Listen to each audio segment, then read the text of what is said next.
Hey guys, welcome to a brand new episode of WrestleSlam, the podcast. I'm joined by Phil, Lizzie, and Jer for another exciting episode, guys, and we really are looking forward to this one. Don't forget, guys, this show is brought to you by Manscaped.com. Do check out the 4.0 package right now. Yet again, looking after 8 million balls worldwide. And yes, again, guys, look, you are using that promo code, and we have it again for you. It's WrestleSlam. So type in WrestleSlam, 20% off and free delivery to any part of the world. So make sure you check out manscaped.com, guys. Top notch as always. We're also on Spotify. So for all you audio listeners that listen to WrestleSlam, the podcast, and you want to check us out on audio, head over to Spotify right now and just type in the WrestleSlam podcast and you will find us there as well. We want to start the show. Obviously, we've lost, two incredible referees, when it comes to the world of wrestling, Dave Hebner and Tim White, two guys that we absolutely love. So look, commiserations and obviously look, condolences to the family of both Tim and Dave. Two great guys. I was saying it to the lads earlier on, for some reason I always took a really big liking to Tim White. I think for me, the attitude era, the stories in general, like the backstage stories, they were incredible. And like the Hebner brothers are just, iconic. I think they'll probably go down as the greatest ever. So obviously it's a sad time, for the rest of the world. And Gerard, it's probably fair to say referees don't get enough credit, do they? Like they're guys that are always there. They're actually probably do more than the wrestlers themselves, because they might do, a couple of matches there at the house shows and stuff, So like, what's your thoughts? Two big, names in the rest of the world gone. Yeah, well, you're right. Back in the day, like, nowadays, Vince and company don't even like people knowing what the referee's name are. They don't like them being involved, on the match. That's the way Earl Hebner would have been during the Attitude Era. But back in the day, Tim and Dave would have ran the show out in the ring. Like they would have been like the directors of the match sometimes, with some, with their earpiece that have been telling people, much time is left and what's coming up or what do you need to do, or when commercial breaks are coming up and stuff like that. They would have been the go-to guys back in the day.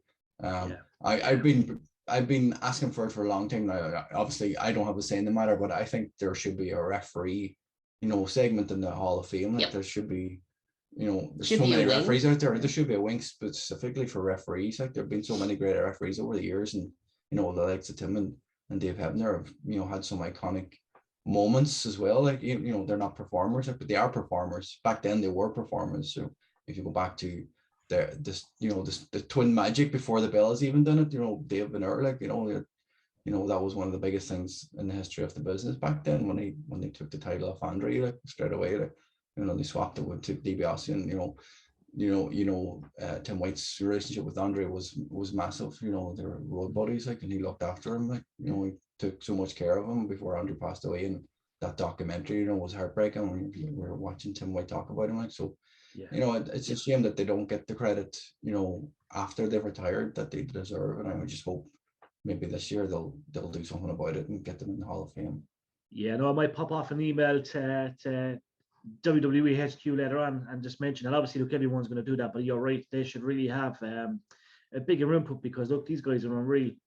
I've met Earl Hebner over the years. I met him at a few shows, and like I've always high-fived him and stuff. But like, as you said, like these guys are legends. People say Earl's famous for the screw job and all that, like, you know what I mean? But I think Tim, and like as you said, that documentary, I'm glad you mentioned that about Tim White, the whole Andre the Giant documentary. It was incredible. Seeing how close he was with Andre was fucking amazing.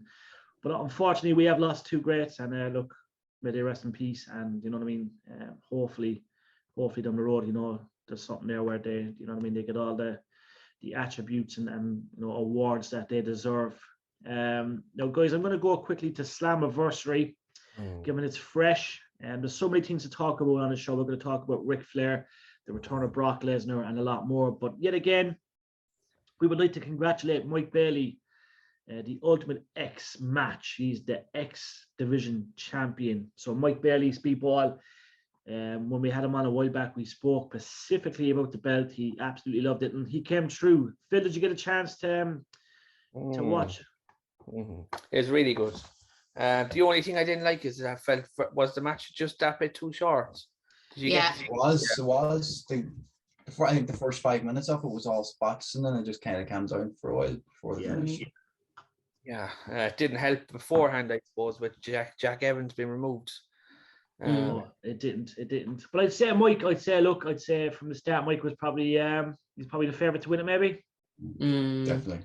There was one of the we all best. kind of knew, and then it just kind of, as Phil said, I think we were all kind of fairly sure that Mike Bailey was walking away with it. But I think, as you were saying, there was a lot of spots, and it just, when he did, when it was kind of like, oh, okay. I think we were all kind of caught by surprise that it was kind of done, or that it was going to be like, first failed attempt. But yeah, great. There was a really, really sweet Canadian Destroyer. Yeah. No, it was. I've been watching it. I could have, before I could have left, I kind of had it on about 7:30 this morning. I was watching the highlights. I had a good source and stuff, but I was impressed. Lizzie, what was your thoughts on the Queen of the Mountain match for the Impact Knockouts World Championship? We've seen Jordynne Grace, Tasha Steelz, Chelsea Green, Deanna, Mai Yim. What was your thoughts on the match itself? Did you? Was it good duration too? There was some good stuff there, wasn't there? There was, yeah. Nothing wrong with the match at all. I was surprised with the outcome. If I'm honest, maybe that's just me, but I thought maybe I would have been like, to be honest, yeah, exactly. I thought Tasha would have got a longer reign, if I'm honest. I don't think her reign has been that long. And if it was going to go, then I can see why Jordynne Grace was the call, but like I thought she would have had a longer one. And there was a pretty loud bang through some tables as well. It was Chelsea Green, I think it was, who went through the tables with her? Deanna, that's what it was. And anytime I see Chelsea Green go through something, I fear for my life because of her wrist. All the time, I'm convinced it's going to happen again. But yeah, there was a pretty nasty one there. But hey, the girls got up and survived. But yeah, rocked it overall. It was a great match for such a over-convoluted idea. Yeah. It was a bit convoluted, wasn't it? Yeah. Very confusing. Like everybody got pinned at one stage, like, and went into the cage. It's just like, I don't understand why there's so many rules in a single match. Like I don't see why it needs to be that way. They're trying to make it, they're trying to make it something opposite from a ladder match where you have to hook up the belt at the end. Like it's just so confusing. Like, but overall, I'm sure that it was a great match. Like let's say Chelsea Green has no fear. No, like she's been powerbombed through a table by fucking W. Morrissey there not that long ago, which was fucking unbelievable. They would have killed most people. Like they go through another table, so quick after an injury. It's just fair fucks to them for doing it. Like, because a lot of people wouldn't. And Jordynne Grace has been on the rise, for the last few months, and she does deserve to be champion at some stage. And I was a lot of titles, were very surprising. There were 4 titles changed hands, and a lot of them were all short reigns. It was just very surprising that so many changed hands. I think she's going to be the next big thing, guys. For some reason, I just I'm kind of watching. There's a lot of, like, if when you go on Facebook and you're on Instagram and you're going through news feeds and stuff, she's always popping up in my news feed, and it's not because obviously I'm following her on Instagram, but it's all like the way you have like the hashtags and this and that. Like she's just she's an absolute athlete, and I can really see herself and Jade, Cargill and many others kind of dominate like for the next couple of years. But I think that like she's going to be going elsewhere soon. I don't know what's left in her contract. I think with Impact it's every 6 months apparently.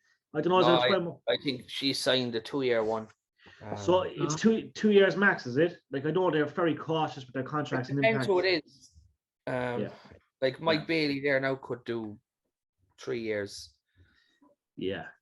It'd be interesting to see. It wouldn't cost much to get out of them either. I don't think they have any non-disclosures or anything like that. No. Anything. Yeah. No, but I think she's going to be huge, and I agree completely with Liz. And I'm surprised that Tasha Steelz lost. She really worked hard to get there, then she got there. And look, don't get me wrong, she's been the champ, and she's got a lot of memories, from being champ. But like, I think her time will come again. I think she's Impact for life. I think she's really kind of dedicated to the Impact brand. And it'll just be interesting to see what happens next. Like obviously Deanna, Chelsea Green, 2 big stars. I'm looking forward to see what happens next. I'm going to mention the Good Brothers, guys, and they're guys I absolutely love, Doc and Carl.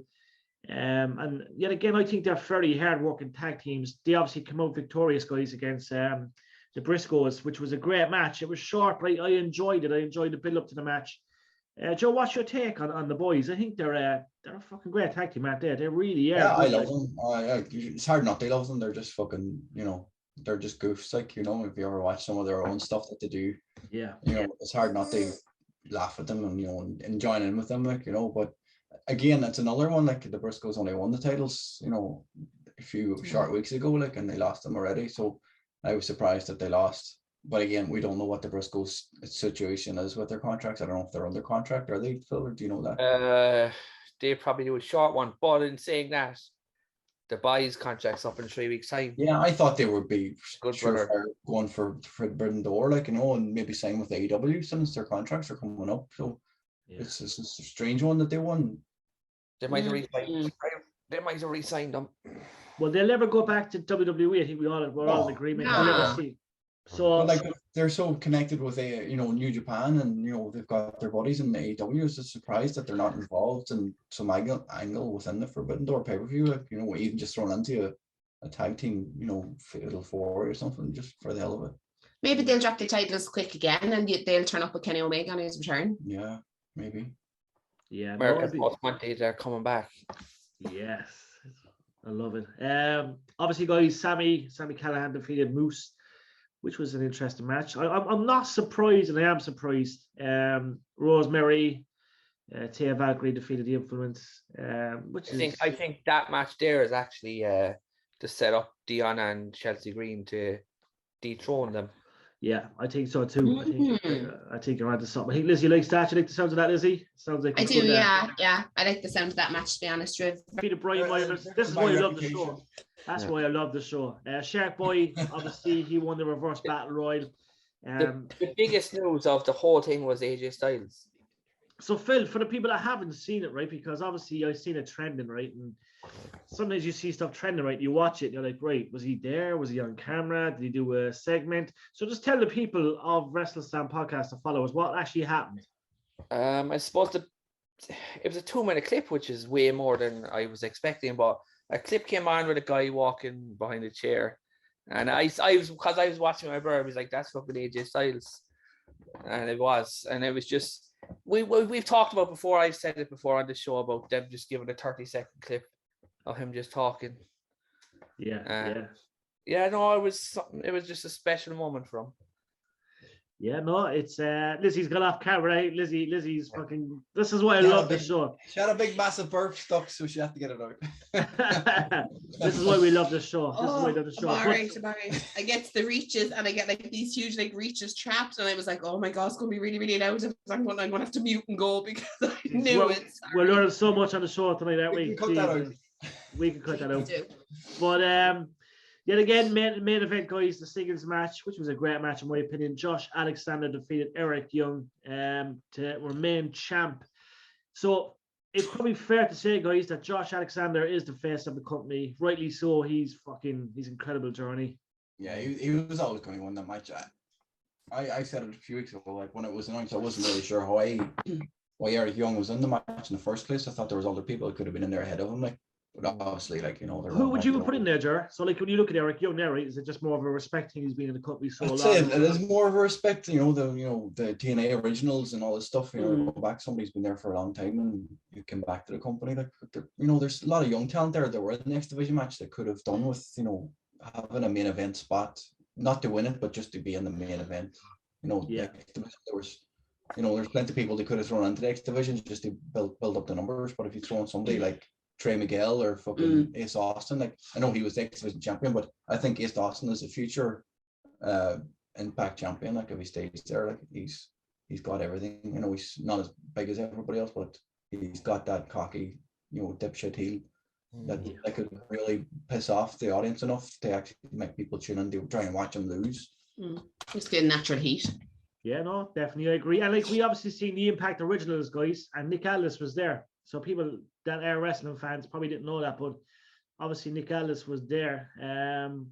They obviously defeated Honor No More. So like, Alex Shelley, Chris Sabian, Davey Richards, Frankie, and Davey Richards took back more retirements than Terry Funk.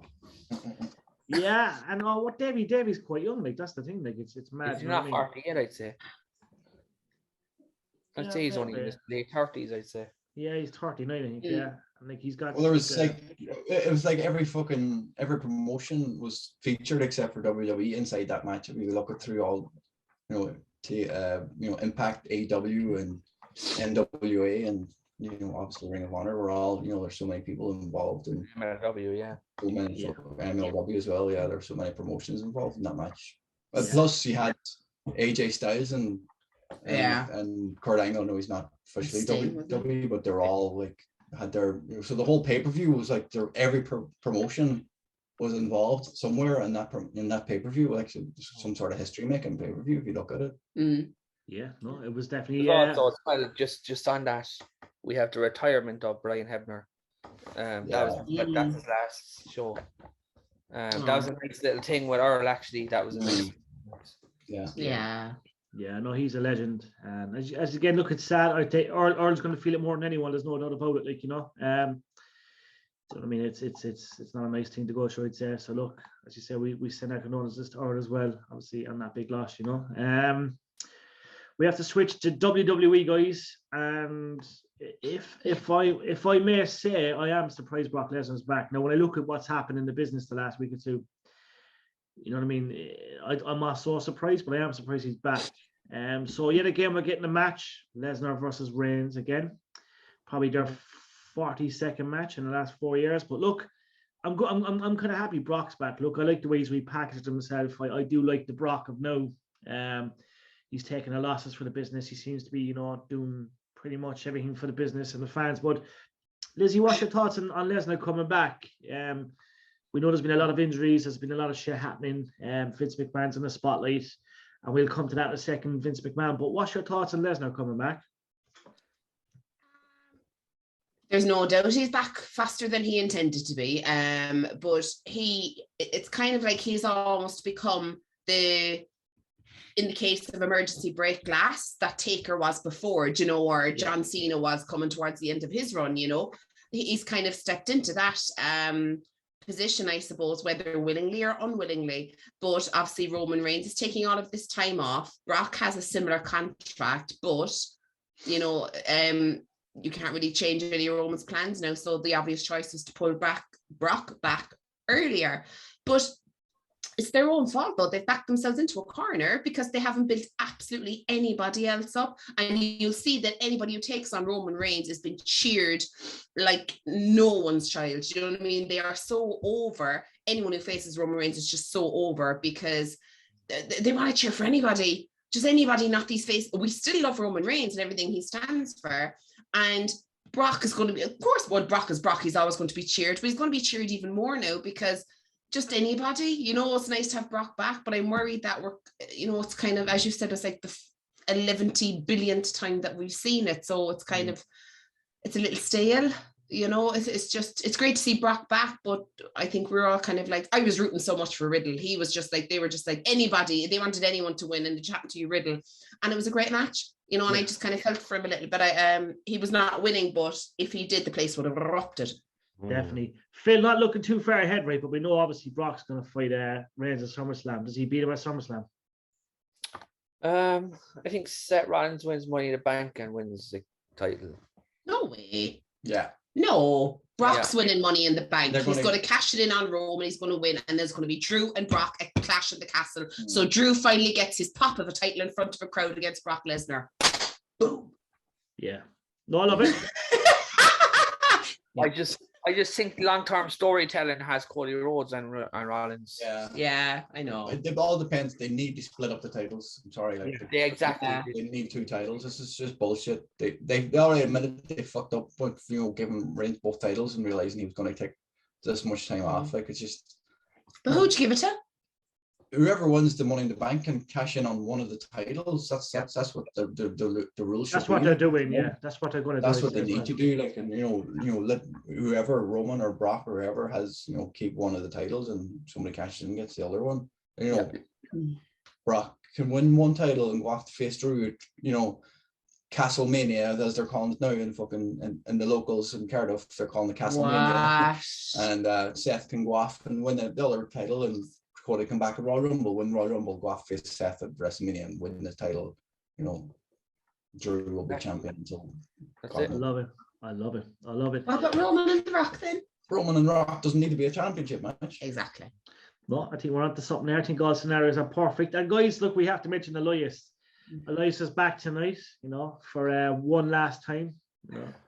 Hello, I'm Elias. I just he's great. But how are they going to work this, Ger? What's your take? Are we all going to be tricked into something on TV where they're going to do this graphic shit and we're all like, fuck right. And then you'll hear boos in the stadium then because what we're seeing on TV is different to what's in the arena. Are they going to do some trickery or is David... The only way this would have worked if it was still in the Thunderdome, like, they could have edited, back and forth between them, like, but, other than bringing back fucking Damien Sandow, dressing them up to look like Elias and lip syncing or whatever is, it won't work if it's him up and, on the big screen and, Ezekiel in the ring. It has to be in the ring. So it's either going to be the best segment in the history of WWE or it's going to be the biggest pile of shit since that fucking scene in Jurassic Park. Yeah, and is it like he's going to get some pop though, isn't he, Elias, when he walks out, like, for fuck's sake? Yeah. Interesting. Phil, what's your take on it? This is going to drag on for another few weeks. I reckon they'll do something to postpone it for another week. Really? But it can't get any worse than fucking Happy Corbin and... Well, the thing is, like, they could easily do an Elias concert with, like, those low lighting and stuff like that, but yeah, I can see him coming out in this. I can see him coming out in the Titantron, and it's all in darkness. There's the Elias on the big screen, and then Ezekiel attacks him from behind. That's going to be scenario 1, and kind of a pre-recorded message. Or scenario 2. Wait until you hear this. Now y'all think I'm mad, but I don't really care. Is that it's Elias is going to come out, and it's actually going to be Rick Boogs because he's returning and he can play guitar. He was posting up his Storm social media doing his rehab the other day, so I'm just saying. That's true. That's a good take. Like, I just don't think there's any good way of ending into any of this. There's all bad. It's just Christ, no.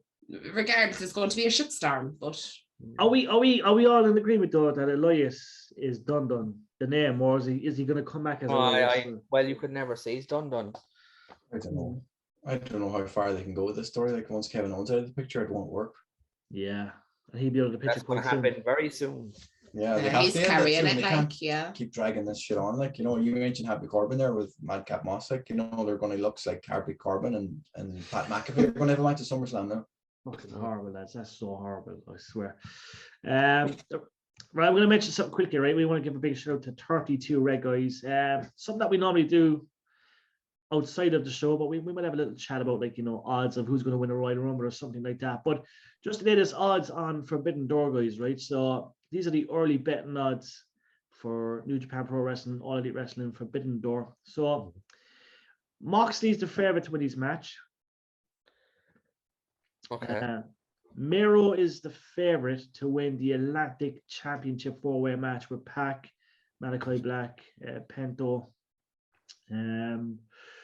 Jericho, Sammy. They're obviously favorites to win that match against Eddie Kingston, Wheeler. Really? Yeah. Oh, no way. I would have gone for Eddie Kingston and Wheeler, Utah. Jericho's got Minoru Suzuki in his corner. Suzuki's there, yeah. Sorry, I'm just looking at the names there. They kind of just went off there, yeah. So Suzuki is with Sammy and Jericho. Ospreay is a massive favorite to beat Orange Cassidy. Surely, he'd want to be. Yeah, a massive favorite. I mean, the odds are fucking ridiculous. Like, and then obviously the women's match, Thunder Rosa and Toni Storm. So Thunder Rosa is the favorite to win that, but just a small bit though. So I don't know. I can see Toni Storm taking that. Could go, yeah. I think it could, yeah. And I think there might be a bit of a continuation with Britt Baker. I think we might backtrack. Yeah. No, there's odds there at the moment, and that's 32 Red Guys. So do also as well, Thunder Rosa's in a negative light with the company, and they might want to. Yeah, well, I tell you, if you go onto the website right now for all the fans, I'm not a betting man. I don't think any of us are betting men, really. We might do the odd accumulator for football, which is €1 or 50 cents. But I'm just saying for all the fans out there right now, Toni Storm might be a good bet. Miro obviously favorite. And this means nothing, guys. This might mean absolutely nothing. But Moxley's the favorite, obviously Miro, Jericho, Sammy, and Suzuki, Ospreay, and Thunder Rosa. So interesting take there via 32 Red. There's one other match as well there, right? Because it's just a weird one. It's only got announced. But They haven't finished the card yet. They're still... All right. No, I was just going to say FTR have it written all over it. They're going to win all the belts.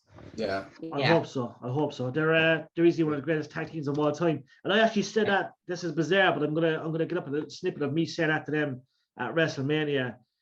And I goes, the guy actually said I introduced him as I think is easily one of the best tag teams of all time. And I mean it, like these guys, FTR are savage. I hope Bret Hart gets involved in the long run. I think Bret's liked a little connection with him recently. And I generally believe, guys, they're one of the best tag teams of all time. I'm not just saying that because they're relevant. I generally believe they are one of the best tag teams of all time. I love everything about them. They respect the business. They respect, fellow wrestlers. There's never any grief about them. They wanted to leave a certain company because of the way they were being angled, and I think there's no bullshit about them. And I especially love them for the way they punched that fucker that jumped Bret Hart in the ring as well. Mm-hmm. Yeah, They'll all, the Cash Wheeler will always be a legend for that. Yeah, he knocked that fucker out. Yeah. Without even thinking. There was a few people in there, and this isn't to sound bad, that could have jumped in but didn't and kind of come in as an afterthought. But there was two people, who was Wheeler and Ronda Rousey's husband, who did not think a second and took him out. Not 1 second did they even think about the repercussions and just took him out. So can't argue with that. Yeah, no, agree. Now, Phil, anything you want to bring up? I know we always kind of ask questions. Anything that we're missing? Because look, you see things as well. Anything that we should mention in our last couple of minutes?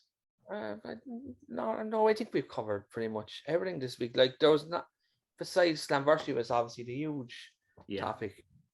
Yeah, Money in the Bank is a bit away, so we'll have a bit to talk. That'll be next week. Really, we were going to mention about Ric Flair selling out his. Oh yeah. So according to many sources, I think it's been confirmed on WrestleLink as well. They're going to a bigger venue, so momentum is building. This is breaking news in the last 3 hours. So obviously they're saying that it's going to be a bigger venue. You know what I mean? So it's interesting to see what actually does happen. We're still waiting on the full announcement what's actually happening, but. But it's a weird one though, because Mike Tyson was announced for it. Yeah, I've seen that as well. And then he was pulled. Yeah, he's fighting with Jake Paul now, isn't he? Yeah. So it's a much bigger venue. It's a much bigger venue. Fuck off. He's broke. I don't give a shit, mate. I'm broke and I'm not fighting Mike fucking Tyson. Just fuck off. They pay me $2 million. They could take one punch from Mike Tyson gladly. It'll probably cost me $1.5 million to fix my jaw, but I'll still have $500,000 left over. I'd take but somebody believed that you'd beat Mike Tyson at one punch. No. Do you know what I mean? It's just like just what fucking ever. I'd take a punch of the balls as well for the $2 million. I would. So would I. Totally. So I'm not having any more kids anyway, so that's all I want, That's who the fuck is Ric Flair's final opponent? Ricky Steamboat, lads. No, he won't do it. I'm telling you, lads. I'm telling you. He said he wouldn't do it. Yeah, we all say stuff that we don't do, really, don't we? I suppose if the money is big enough, lads, I'm telling you, he's going to do it. And I think they've moved. I'm just reading it there. I think they've moved to an arena. Yeah. Where he fought Ricky Steamboat in 1989. Okay. So that's to me. Like, there's not many opponents he can fight. Like you're talking Hulk Hogan, Sting, Hogan. Yeah. Fuck Hulk Hogan. Iron Cheeky. Fuck you, Jabroni. I always remember seeing him at WrestleCon in his little fucking convertible wheelchair thing, And there was a guy that walked out in front of him, get out of my fucking way. He just doesn't give a shit, like. But yeah, he's cool. But no, I think Ricky Steamboat, lads. Do you know what I mean? I really do. There's no odds. I was looking up the odds on 32 red, and there's no odds. Tickets are starting at $39 as well. They actually go on sale this week, guys. This Friday. This Friday. So anybody actually flying over from it? Have you heard of anybody actually flying all the way over just to see it? See, I don't think you'll have anyone from Europe because this could be one of the things that could be cancelled, You just never know. That could be cancelled a week before. Well, isn't there like Starcast and all that shit on as well? Like it's all. Yes, it's all the same weekend. Yeah. Well, there is, but like if people are just going over for that event could be pulled. Yeah. For whatever reason. They are smart though, putting that on that week. So yeah, that's pretty much it, guys. I'm going to mention as well, obviously, Paige. There's a lot of momentum building with Paige. Again, we mentioned that last week, but she's obviously out and about and she's talking. She hasn't given any interviews yet, but It's announced actually, yeah. Fight Mirror, is it? Yeah. UK, and that's in the UK, is it? Yeah, 15th of October in somewhere, I can't remember where it was. Doncaster, maybe. I think it's only a matter of time, guys. I really do, before she's doing the meet and greets around the country. Could happen. I really do. Can you see Paige sell out Cypress Avenue, guys? And that's not like, Lizzie, I'm going to come to you. Does Paige sell out Cypress Avenue or does she not? I don't know. My only fear is that you would just get a load of pervs and a load of stupid fucking questions at it. Do you know what I mean? And the likes of us who actually are desperately interested in her story because it's such a unique, climb to the top, that it would just be wasted with that and snide comments. And unfortunately, it doesn't matter what country you're in. The wrestling, the wrestling community, international wrestling community, they all have them. And they pay their money and they go. But I'm just like, just let it go. You're always going to get them. So she could absolutely, but I'm so fearful if she steps back in a ring, because I'm just like, protect Paige at all costs. Because if anyone was someone who kicked down doors for people, it was Paige. Yeah, no, regardless of anyone else, whatever matches, but she was so different. I just like, protect her at all costs. No, I love that intake. Jar, would you like to see Paige at Cypress Avenue, Cork? I'd probably more for see her just do meet and greets, maybe at OTT or something, not actually get in the ring with OTT and wrestle with anybody, but when they do the meet and greets before the shows, maybe having a promo or something, doing something like that with other companies. She may end up with Insane Championship Wrestling or Progress or something like that, where she's moved back home for a few months and work with her. I'm not sure, is their mother's promotion is still active, isn't it? They're still, so she's going to be home for a while. Let's say she's going back and try and get some eyeballs on that product, because it's an open market at the minute and there's so many promotions out there. So having a big star like her in the promotion is going to bring more eyes to it. So I don't think she needs to wrestle, but definitely she could go out and train some younger talent out there and get them ready for just train them on the business. Yeah, and it has says, obviously the World Association of Wrestling, they have said she's stepping back into the ring for the first time. So stepping back, does that mean she's just stepping in the ring? Is she gonna fight? They're obviously not going to tell us, because they want to sell tickets. But we'll try and find out. Look, and we'll try and get Paige on for a chat at some stage. But I'd be all for Paige at Phoenix Wrestling, OTT Wrestling. A meet and greet would be great, and she's a great girl. I've been lucky enough to meet her twice. She's definitely down to earth. So interesting to see what will happen there. And look, guys, we will talk about Money in the Bank next week as well. It's on Saturday, July 2nd. We will be in discussions as well. We might try and screen it at Macau Casino. We will see what happens. We'll see what the interest is on that. So, guys, thank you very much for tuning into this week's episode of WrestleSlam, the podcast. We will have a midweek show. I think Phil is a bit busy for the next couple of weeks. But look, there's guys, a lot of different things all over the place. Yeah, look, it's all good. You're always missed, Phil. Trying to book an opponent for Ric Flair. No, I have to go to Dublin and I have to do all different things. Not to worry. But guys, check us out on Spotify as well. Look for all you audio listeners that don't like to watch things and you just want to listen. We are on Spotify, the WrestleSlam podcast. And don't forget, guys, this show is brought to you by Manscaped.com. Do check out the 4.0 package and use our promo code WrestleSlam for 20% off. So do check it out. We'll have a big interview going as well this week. Just keep an eye on our page in the next 24 hours. I won't mention it just in case it's cancelled, but it's going to happen tonight. It's a former WWE superstar, a former All Elite Wrestling. He was with All Elite Wrestling for a while. I've interviewed him twice. He's been at OTT Wrestling as well. So we should have an interesting chat later tonight. So look, do keep an eye on the YouTube channel for that as well. If it doesn't pop up, then it didn't happen. Okay, but it's due to happen tonight, so do stay tuned for that, right? So from myself, Jerry, from Jer, from Liz, and from Phil, thank you very much, and guys, have a great week.